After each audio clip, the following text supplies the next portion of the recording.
Hello dear student, welcome to our YouTube channel Physics Classes. We already discussed the section A and section B of the sample paper. हम sample paper जो हमारा official sample paper आया है उसका section A और section B हम clear कर चुके हैं।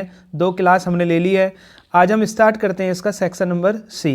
जो हमारे पास सेक्शन सी है उसमें आपको 7 क्वेश्चन देखने को मिलेंगे। एक क्वेश्चन 3 नंबर का होगा, 3 मार्क्स का होगा, तो 3 × 7 = 21 मार्क्स का आपका सेक्शन नंबर सी रहने वाला है। बहुत ही ज़्यादा इम्पोर्टेंट है। तो हम देखते हैं कि सेक्शन सी में किस तरह से क्वेश्चन पूछे जाएंगे। तो देखते हैं सेक्शन नंबर सी का फर्स्ट क्वेश्चन। तो सेक्शन सी क्वेश्चन नंबर 1 क्या कह रहा है? Identify the circuit element X and Y as shown in the given block diagram and draw the output waveform of X and Y. ये आपको diagram दिया हुआ है क्वेश्चन नंबर 22 का फर्स्ट पार्ट में, और इस डायग्राम में आपको एक्स और वाई के बारे में बताना है।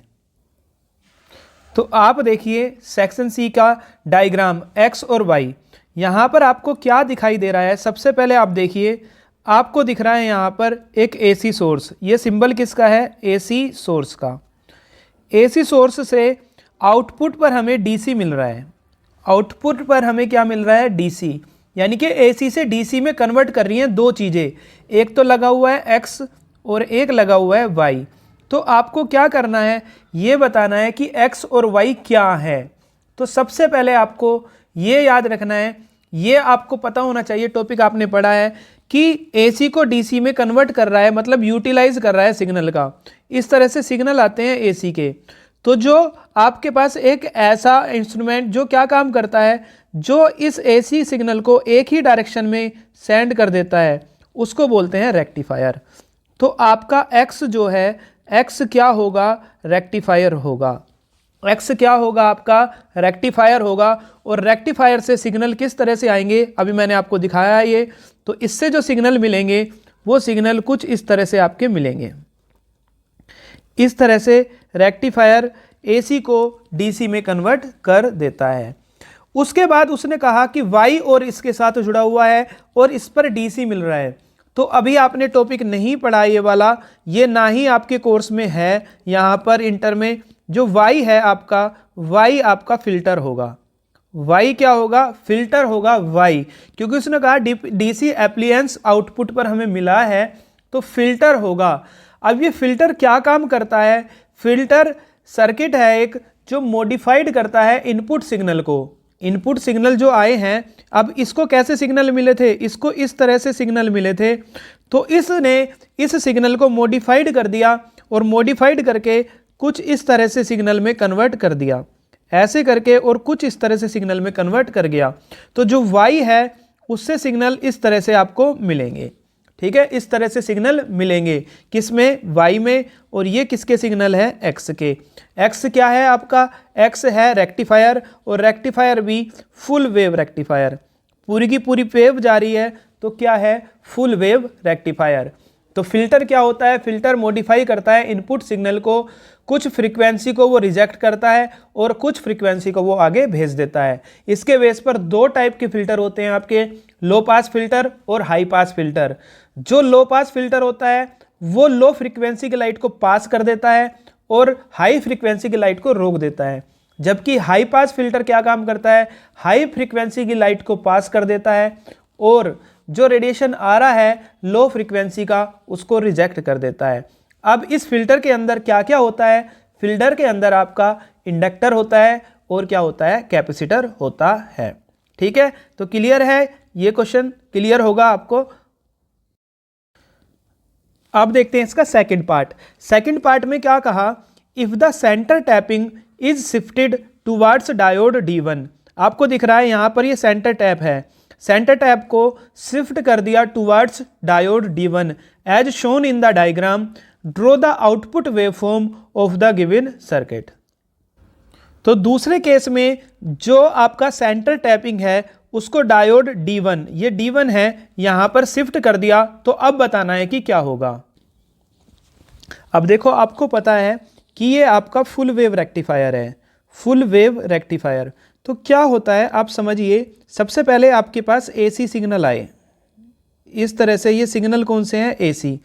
अब क्या काम होगा कि ये AC signal full wave rectifier इनको क्या कर देगा, यूटिलाइज कर देगा और एक ही साइड को ये सिग्नल हो जाएंगे जिसको बोलते हैं हम डीसी।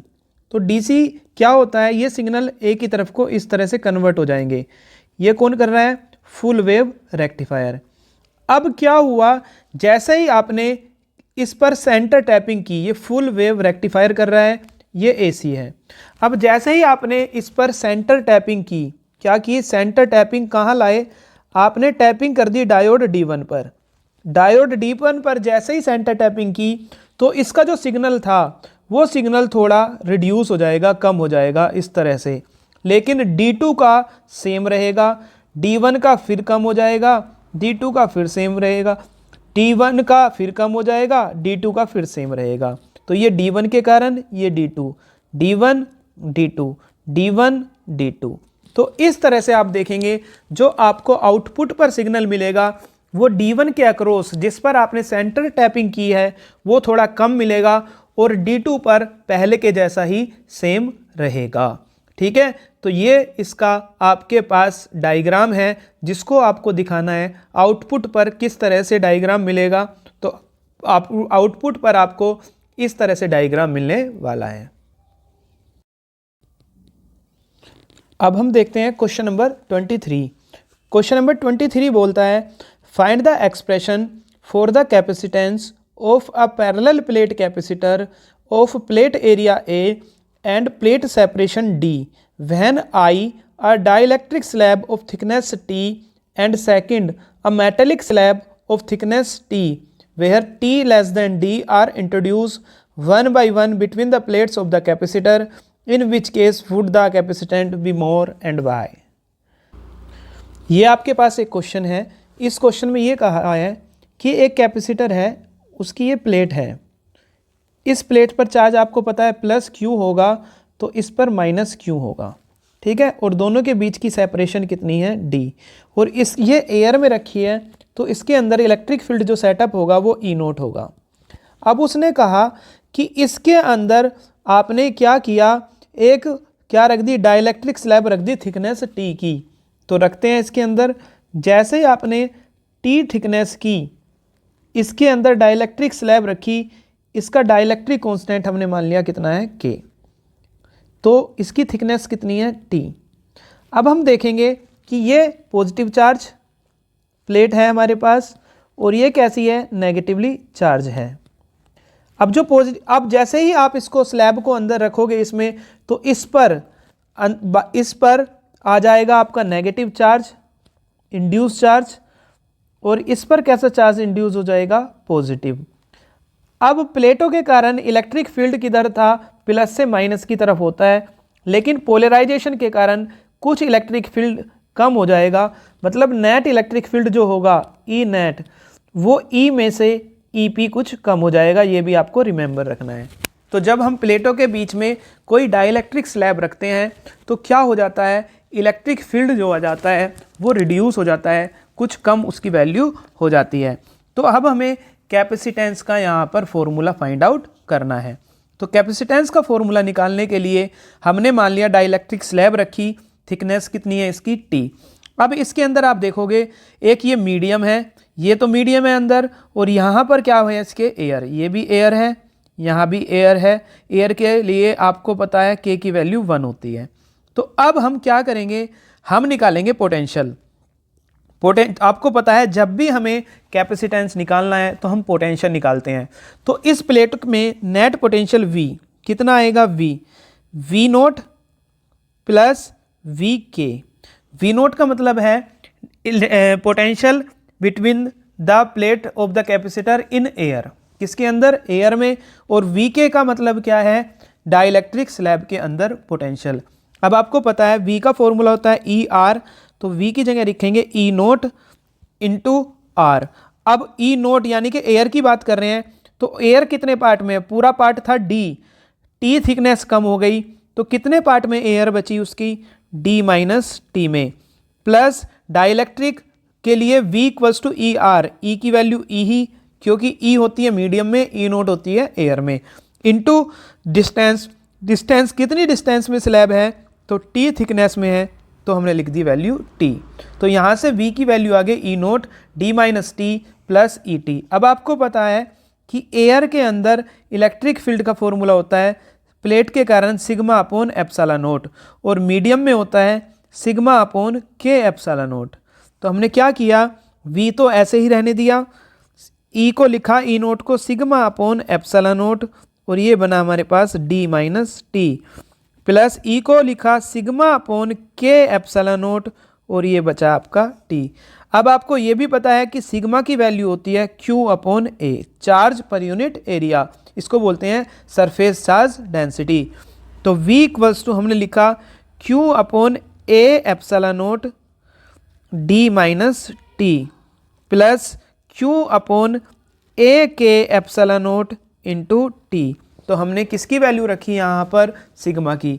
आगे देखते हैं, आगे आप क्या करेंगे, v equals to q upon A epsilon naught आपके पास कॉमन आ गया, तो बचा d माइनस टी, इधर बड़ा प्लस टी अपॉन के। अब आप देखेंगे आपको c निकालना है, तो c होता है q अपॉन v, तो यहाँ से v आपको दिख रहा है, तुरंत q को खोजिए, q ये रहा, ऊपर है d minus T plus T upon के, और अपॉन में क्या आ जाएगा, a एप्सिलॉन नोट। तो इसको लिखेंगे q upon v equals to a epsilon naught upon d minus T plus T upon K. तो जब आप इसको डिवाइड करेंगे q को v से, तो आपको क्या मिलेगा, q को v से डिवाइड करने पर आपको मिल जाएगा कैपेसिटेंस। तो c की वैल्यू कितनी आ जाएगी, a epsilon naught upon d minus T plus T upon के, d minus T plus T upon के। ये इम्पोर्टेंट है, ये आपसे पूछा जाता है, पूछा जाएगा तो आपको बताना होगा, ठीक है। अगर आपने पूरे पार्ट में ही स्लैब रख दी टी इक्वल्स टू डी, तो क्या होगा, c की वैल्यू आपके पास बनेगी a epsilon naught upon d minus T equal रखेंगे तो d minus D, plus t की जगह कितना रखेंगे, d अपॉन के ऊपर चला जाएगा, ये कट गया, तो c की वैल्यू आ गई a के एप्सिलॉन नोट अपॉन d। यही होती है c की वैल्यू, a के एप्सिलॉन नोट अपॉन d। लेकिन दूसरे पार्ट में उसने कहा मेटेलिक स्लैब रखिए थिकनेस t की, तो हम लिखेंगे फॉर मेटल। आपको पता है मेटल प्लेट के लिए डाइलेक्ट्रिक कांस्टेंट की वैल्यू कितनी होती है, अनंत, इनफाइनाइट। मेटल के लिए डाइलेक्ट्रिक कांस्टेंट की वैल्यू कितनी होती है, इनफाइनाइट। तो सी मेटल कितना आ जाएगा आपके पास, equals to A epsilon naught upon D minus T plus T upon K की वैल्यू कितनी है, इनफाइनाइट। तो 1 अपॉन इनफाइनाइट 0। तो सी मेटल के लिए कितनी वैल्यू आ जाएगी आपके पास, A epsilon naught upon D minus T. C metal equals to A epsilon naught upon D minus T. इसका करेक्ट आंसर आपके पास होगा C equals to A epsilon naught upon D minus T. ठीक है, मे बी आपको clear हुआ होगा, ये डेरिवेशन आपको क्लियर हो गई होगी किस किस तरह से ये क्वेश्चन पूछता है। क्वेश्चन नंबर 24 देखते हैं। फर्स्ट पार्ट, सेकंड पार्ट, दो पार्ट हैं। Draw a ray diagram for the formation of image by a Cassegrain telescope. देखो काशीग्रेन टेलीस्कोप क्या होता है, पहले आपको काशीग्रेन टेलीस्कोप समझना होगा। इसमें क्या होता है, सबसे पहले इसमें आपके पास एक ऑब्जेक्टिव मिरर होगा। इस टाइप से क्या होगा आपके पास, एक ऑब्जेक्टिव मिरर। टेलीस्कोप है, नाम से आपको पता चल रहा है कि ये जो डिस्टेंस या फार ऑब्जेक्ट को देखने के लिए यूज किया जाएगा। तो इसमें एक आपका कौन सा मिरर होगा, इस मिरर को बोलते हैं ऑब्जेक्टिव मिरर। ये किसकी ओर होता है, ऑब्जेक्ट की ओर। उसके बाद अब आपको जहां पर देखना होता है उसको बोलते हैं आई पीस। तो यहाँ पर भी एक मिरर, यहाँ पर भी आपके पास क्या होगा, एक लेंस लगा होगा, इसको बोलते हैं आई पीस। तो यहाँ से आप देखेंगे इमेज को, तो इसलिए इसको बोला गया आई पीस। अब क्या होता है, इसमें एक और मिरर होता है जिसको बोलते हैं सेकेंडरी मिरर। तो वो मिरर आपको कहाँ पर देखने को मिलेगा, यहाँ पर आपको देखने को मिलेगा। इसका नाम क्या है, इसका नाम है सेकेंडरी मिरर। तो समझो कि कैसिग्रेन टेलीस्कोप क्या होता है, फार डिस्टेंस को देखने के लिए यूज किया जाएगा। इसमें दो आपके मिरर होंगे, एक ऑब्जेक्टिव मिरर और जिसकी साइड को ऑब्जेक्ट होगी, और एक सेकेंडरी मिरर जिससे लाइट रिफ्लेक्ट होगी, और एक आईपीस होगा। यहाँ पर आईपीस में सारी की सारी लाइट इकट्ठी हो जाएगी और हमें क्या होगा कि ऑब्जेक्ट दिखाई दे जाएगी आसानी से।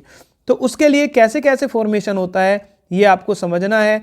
फॉर्मेशन के लिए सबसे पहले जो ऑब्जेक्ट होती है बहुत ही ज़्यादा डिस्टेंस पर होती है, तो जो ऑब्जेक्ट डिस्टेंस पर होती है उनसे जो लाइट आती है उस लाइट को हम मानते हैं पैरेलल। तो यहाँ से पैरेलल लाइट आई इस तरह से, और दोनों इंसिडेंट हो गई किस पर, ऑब्जेक्टिव मिरर पर।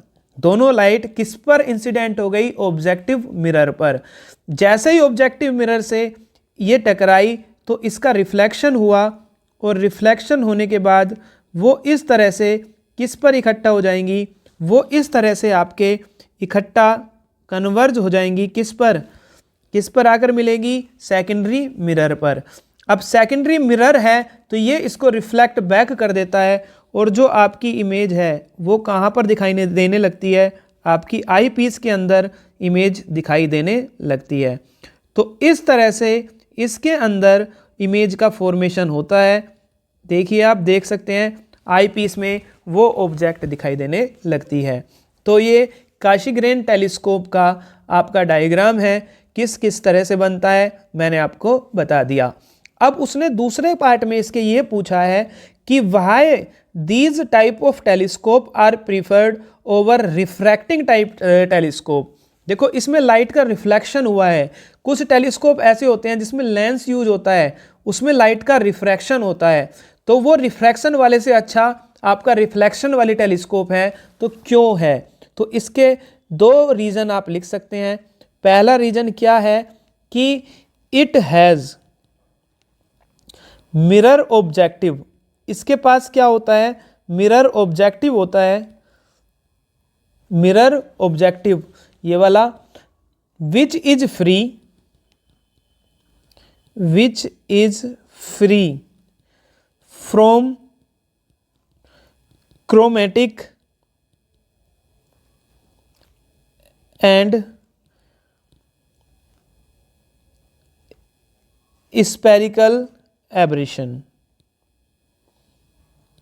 ये जो आपके पास ऑब्जेक्टिव मिरर होता है ये फ्री होता है क्रोमेटिक और स्पेरिकल एब्रेशन से।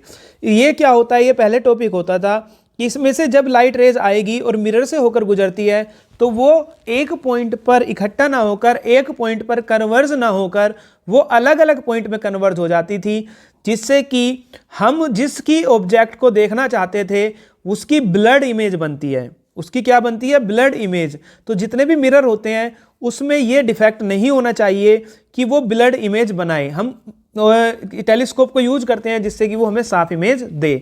तो दूसरा क्या होता है कि इट मेक्स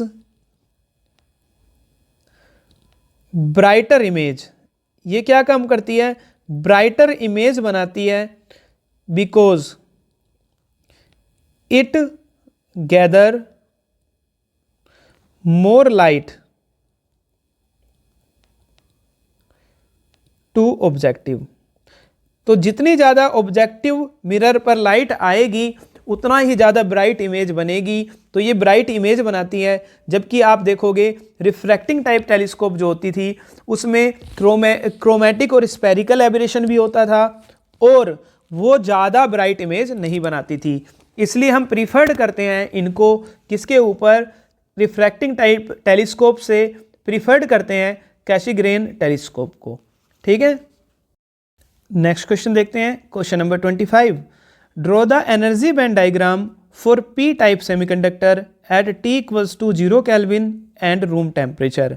और सेकंड है, ये स्विच दिया है, इसमें आपको बताना है कि कब बल्ब ग्लो करेगा और कब बल्ब ग्लो नहीं करेगा। ठीक है, तो आप पढ़ सकते हैं क्वेश्चन को। क्वेश्चन यहाँ पर गिवन है स्क्रीन पर आपकी। सबसे पहले आपको पता है कि जो सेमीकंडक्टर होते हैं वो दो टाइप के होते हैं, इंट्रिंसिक और एक्सट्रिंसिक। अब इंट्रिंसिक सेमीकंडक्टर प्योर होते हैं, एक्सट्रिंसिक में हम इम्प्योरिटी ऐड करते हैं। अब हमने एक्सट्रिंसिक में जो इम्प्योरिटी ऐड की है वो हम दो टाइप से करते हैं, एक ट्राईवैलेंट और एक पेंटावैलेंट। ट्राईवैलेंट यानी कि 3 इलेक्ट्रॉन जिसकी आउटर मोस्ट में, और पेंटावैलेंट जिसमें 5 इलेक्ट्रॉन। तो 3 इलेक्ट्रॉन जिसमें होते हैं वहाँ इलेक्ट्रॉन की कमी होती है, उसको बोलते हैं पी टाइप। और जहाँ पर 5 इलेक्ट्रॉन यानी कि पेंटावैलेंट इम्प्योरिटी ऐड करते हैं उसको बोलते हैं हम एन टाइप सेमीकंडक्टर। तो यहाँ पर वो बात कर रहा है पी टाइप की, तो इसमें एक्सेप्टर आएगा और उसमें आता है डोनर। अब आप समझो कि कैसे बैंड डायग्राम बनते हैं, ये आपको समझना है। देखिए, आपको पता है कि आपके पास दो तरह के बैंड होते हैं। एक वो बैंड जिसमें वैलेंस इलेक्ट्रॉन होते हैं उसको बोलते हैं वैलेंस बैंड। क्या बोलते हैं? Valence band. और सेमीकंडक्टर है तो सेमीकंडक्टर के अंदर वैलेंस बैंड और कंडक्शन बैंड में थोड़ा फाइनाइट डिफरेंस होता है, और इसको बोलते हैं हम, दूसरा जो बैंड होता है उसको बोलते हैं कंडक्शन बैंड। दूसरा क्या है? Conduction band. अब आपने कोई भी टेम्परेचर इसको प्रोवाइड नहीं किया, मतलब T इक्वल्स टू किसकी बात है? 0 केल्विन की। तो 0 केल्विन पर जितने भी आपके पास इलेक्ट्रॉन रहेंगे वो सारे के सारे इलेक्ट्रॉन वैलेंस बैंड में रहेंगे, कोई भी इनको एनर्जी प्रोवाइड नहीं की गई, इसलिए कहाँ पर हैं? ये सभी के सभी वैलेंस बैंड में हैं। अब क्या हुआ? सेकंड केस में पूछा रूम टेम्परेचर पर, मतलब जैसे ही आपने इसको एनर्जी दी, अब आपने इनको क्या दी है? एनर्जी। समझना अब क्या होगा। अब आपने इनको एनर्जी दे दी। अब भाई एनर्जी दे दी आपने बच्चों को, क्लास में छूट दे दी कि बोलिए, बात करिए, तो वो कहाँ चुप होने वाले हैं फिर। तो फिर क्या काम करेंगे? जैसे ही आपने इनको एनर्जी दी, तो एनर्जी देने पर ये जो इलेक्ट्रॉन थे वैलेंस बैंड के, ये इलेक्ट्रॉन कुछ सरफेस पर आ जाएंगे, कुछ इलेक्ट्रॉन कहाँ जाएंगे? सरफेस पर। जब कुछ इलेक्ट्रॉन सरफेस पर आ गए और कुछ इलेक्ट्रॉन कहाँ चले गए? कंडक्शन बैंड में चले गए। तो मतलब वैलेंस बैंड के अंदर इलेक्ट्रॉन की डिफिशियंसी हो गई, तो यहाँ पर आपके बन जाएंगे होल। क्या बन जाएंगे? यहाँ पर बन जाएंगे होल, और कुछ इलेक्ट्रॉन भी बचेंगे। तो ये कब है? ये है at T equals to room temperature, जब आपने कुछ टेम्परेचर दिया है। तो दोबारा समझ लीजिए कि जब आपने कोई भी टेम्परेचर नहीं दिया इन इलेक्ट्रॉन को, तो सारे इलेक्ट्रॉन अपने लोवेस्ट एनर्जी स्टेट में रहेंगे, जिसको बोलते हैं वैलेंस बैंड। अब जैसे ही आपने इसको एनर्जी दी, तो एनर्जी देने पर कुछ तो वैलेंस बैंड की सरफेस पर चले जाएंगे और कुछ ऊपर चले जाएंगे कंडक्शन बैंड में। तो अब जब इसमें से वैलेंस बैंड में से इलेक्ट्रॉन निकलकर या तो सरफेस पर आ गए या कंडक्शन बैंड पर आ गए, तो इसका मतलब ये हुआ कि वैलेंस बैंड के अंदर इलेक्ट्रॉन की डिफिशियंसी हो गई, इलेक्ट्रॉन कम हो गए। इसका मतलब यहाँ पर क्या बन गए? होल बन गए।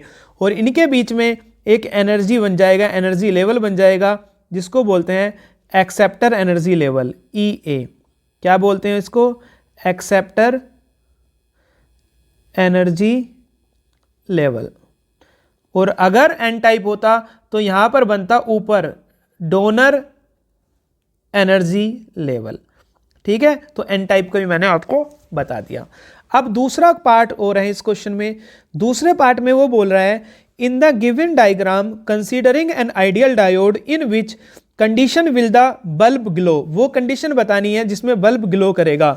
सबसे पहला केस है जब आपने क्या किया? स्विच ऑफ किया।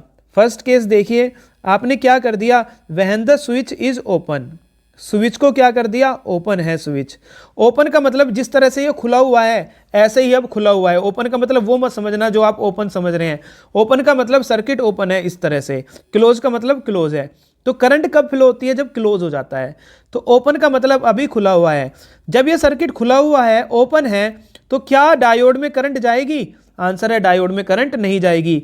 तो जो सेल या बैटरी आपके पास करंट देगी, वो सारा का सारा करंट बल्ब में चला जाएगा और बल्ब क्या कर जाएगा? ग्लो कर जाएगा। तो जब ओपन है तो ओपन में क्या होगा? आप लिखेंगे नो करंट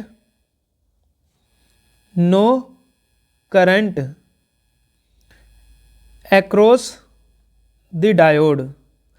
डायोड के अक्रॉस कोई भी करंट नहीं जाएगी all current flow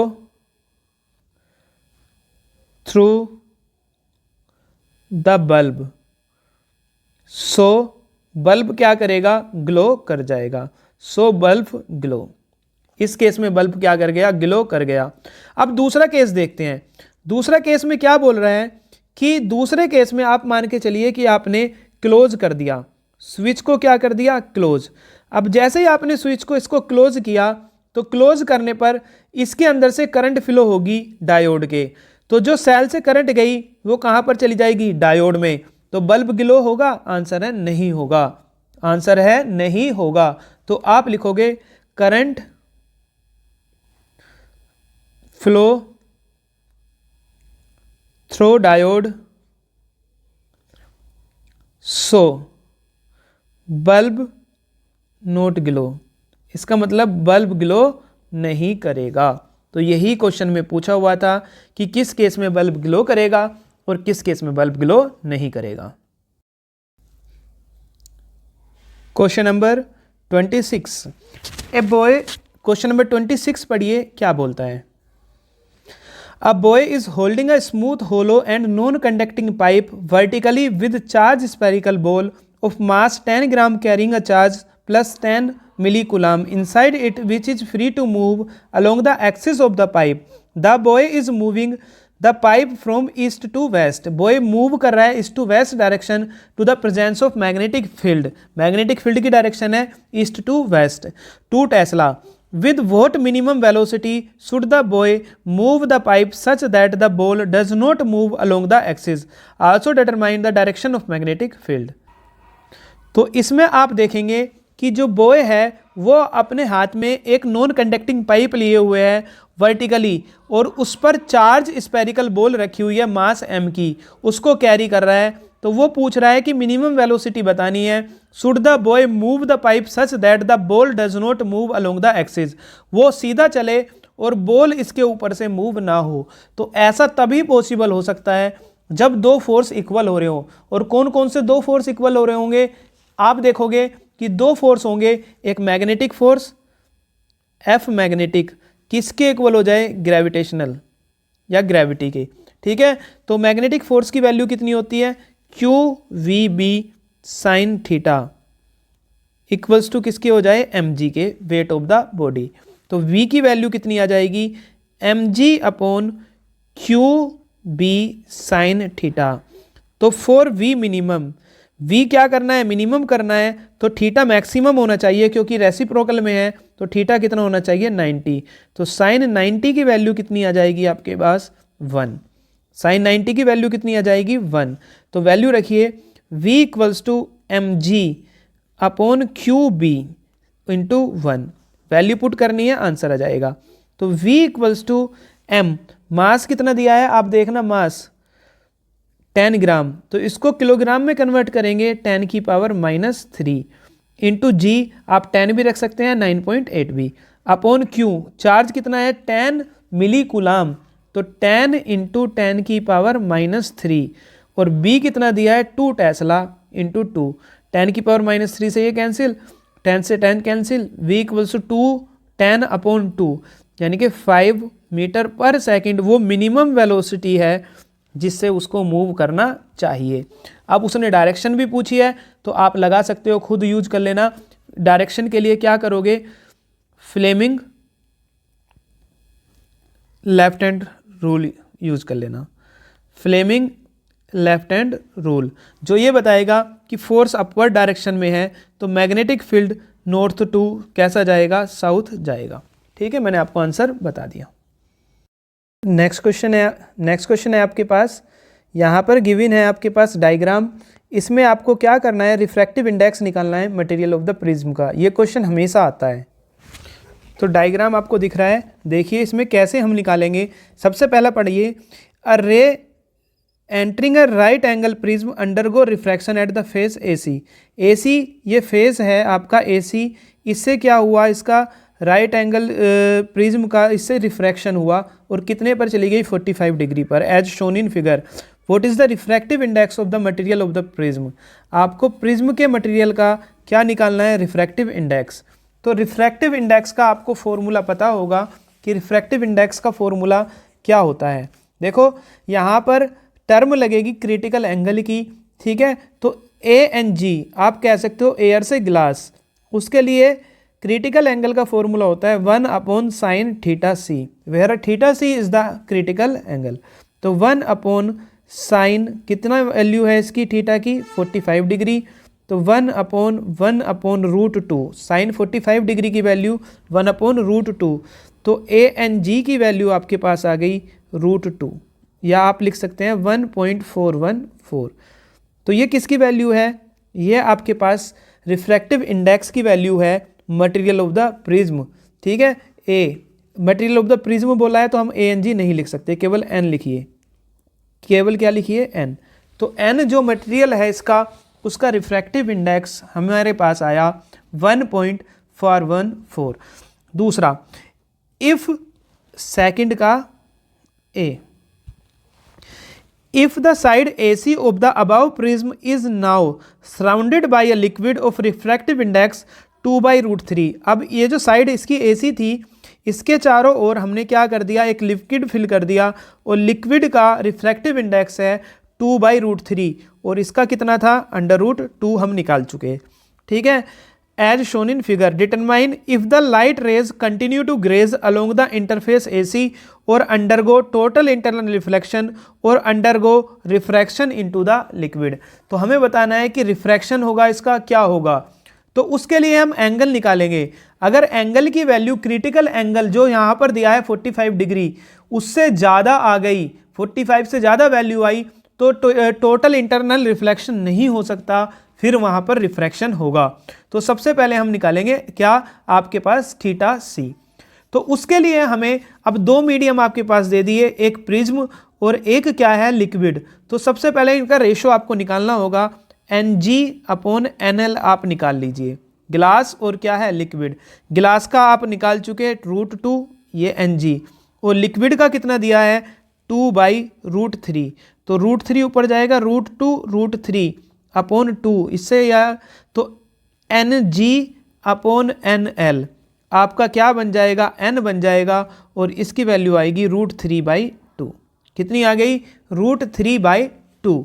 तो N की वैल्यू कितनी हुई Ng/NL, क्योंकि लाइट रेज ग्लास से किस में जा रही है, आपकी बार लिक्विड में, तो ऊपर ग्लास नीचे लिक्विड। अब आप निकालिए N का फॉर्मूला होता है 1/sin θc, अभी हमने पढ़ा है। तो N कितना दिया है √3/2 equals to 1/sin θc, 1/sin θc। तो अब आप यहाँ पर ये देखेंगे क्या कि हम इसमें से निकालेंगे sin θc। तो sin θc की वैल्यू दी है √2/3। देखो यहाँ से 1/sin θc की वैल्यू है √3/2, तो sin θc हो जाएगा √2/3। और अगली स्लाइड में आपको ये वैल्यू दी है, क्वेश्चन में ही दी है कि साइन इनवर्स √2/√3 ये वैल्यू है 54.6 डिग्री की। किसकी है 54.6 डिग्री की। तो θc की वैल्यू आ जाएगी 54.6 डिग्री। कितना जाएगा 54.6 डिग्री, इसकी वैल्यू आपके पास आ जाएगी। तो इस तरह से ये क्वेश्चन सोल्व होता है। उसके बाद इसका एक तीसरा पार्ट, सेकंड पार्ट भी है इसमें, ये डायग्राम उसने दिया है। हाँ, एक चीज़ और अभी इसमें बतानी रह गई। इसमें आप देखिए कि यहाँ पर जो 54.6 डिग्री की वैल्यू आपको पता है 45 डिग्री से ज़्यादा है, तो क्या टोटल इंटरनल रिफ्लेक्शन होगा, नहीं होगा। तो लाइट क्या कर जाएगी, रिफ्रैक्ट कर जाएगी, और लाइट का क्या हो जाएगा, रिफ्रैक्शन हो जाएगा। अब इसका अगले वाला पार्ट और देखते हैं एक और। इस पार्ट में क्या कहा, draw the ray diagram to represent the path follow by the incident ray with the corresponding angle. Corresponding angle के साथ लाइट रेज जो पाथ फॉलो करेगी वो प्रेजेंट करना है। सबसे पहले हम फॉर्मूला लगाएंगे N1R1। हमें ये नहीं पता कि बाहर जो जा रही है किस एंगल पर वो जा रही है, तो एंगल ऑफ रिफ्रैक्शन निकालेंगे हम। तो फॉर्मूला हमारे पास होता है N1 sin I equals to N2 sin R। ठीक है, मतलब sine I upon sine R का फॉर्मूला आपने पढ़ा होगा, sine I upon sine R का फॉर्मूला क्या होता है, N2/N1, या आप लिख सकते हैं 1N2। तो यही फॉर्मूला है, यहाँ पर हमने लिख दिया। उसके बाद आप देखेंगे N1, यानी कि इसका पहले वाले जो आपका प्रिज्म है उसका रिफ्रैक्टिव इंडेक्स कितना निकाला था हमने, √2 साइन आई कितना है 45 डिग्री, आई कितना है 45, इक्वल्स टू N2। N2 कितना है आप देखिए, N2 की वैल्यू अभी हमने निकाली थी 2/√3 into sine R. Sine R आपको क्या करना है, कैलकुलेट करना है। ठीक है, तो हम यहाँ से सोल्व करेंगे। √2 साइन 45 की डिग्री की वैल्यू 1/√2, 2/√3 इंटू साइन आर, √2 से √2 कैंसिल, तो साइन आर की वैल्यू कितनी आई 2/√3, सॉरी √3/2। ये किसकी वैल्यू होती है, साइन 60 डिग्री की। किसकी वैल्यू है, साइन 60 डिग्री। तो एंगल ऑफ रिफ्रैक्शन कितना आ जाएगा, 60 डिग्री। तो अब अगर आपको डायग्राम बनाना है इसका, कैसे हम इसका रे डायग्राम बनाएंगे, समझिए। एक कि आपने सबसे पहले एक प्रिज्म बनाया इस तरह से, और इस प्रिज्म के इस साइड क्या है, पानी है, वाटर है। इस वाटर का रिफ्रैक्टिव इंडेक्स जो भी दिया था 2/√3। ठीक है, अब लाइट रेज आई, इस तरह से आपके पास एक लाइट रेज आई, और ये कितने का एंगल बना रही है, इस पर नॉर्मल से एंगल ऑफ इंसिडेंस कितना है 45 डिग्री का। अब ये पानी के अंदर गई है तो और कितने का एंगल बनाएगी, ये बनाएगी 60 डिग्री का, ये वाला 60 डिग्री ये एंगल। तो ये डायग्राम आपका इसमें बन जाएगा। नेक्स्ट है हमारे पास कि state goes theorem in electrostatics. तो ये आप स्टेट कर देंगे। गोस थ्योरम क्या कहती है, कि गोस थ्योरम ये कहती है कि phi = Q/ε0। मीन्स जो आपके पास इलेक्ट्रिक फ्लक्स पास होगा किसी भी क्लोज कर्व से, वो Q एनक्लोज का 1/ε0 टाइम होता है। Using this theorem drive an expression for the electric field due to infinitely long straight wire of linear charge density. आपके पास एक स्ट्रेट वायर है, इस स्ट्रेट वायर की हमने लेंथ कुछ मान ली L।